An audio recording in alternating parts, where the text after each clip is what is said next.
Hey all, welcome to another tutorial from D.Buzz, your microblog built on the Hive blockchain. Today we're going to look at how to install the Progressive Web App on a mobile application. Personally, I'm using a Samsung phone, Android phone.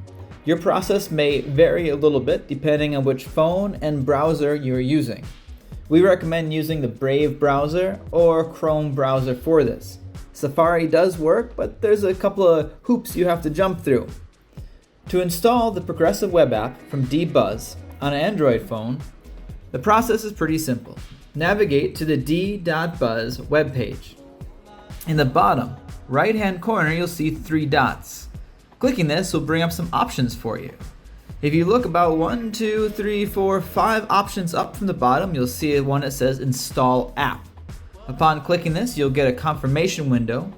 Just click Install, and it'll say Add to the home screen, and add it to the home screen. Simply click Add, and the process is done. Just like that.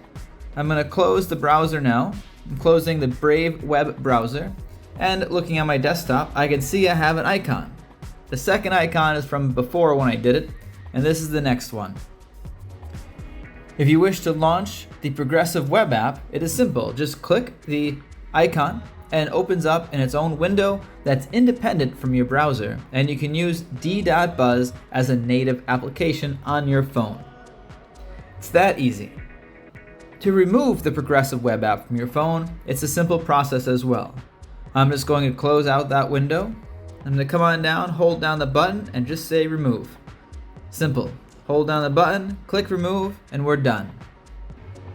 I hope you enjoyed this small tutorial from D.Buzz, and please let us know in the comments if you have any other questions or suggestions on how to make this better. Thanks a lot, and have a great day. Bye-bye.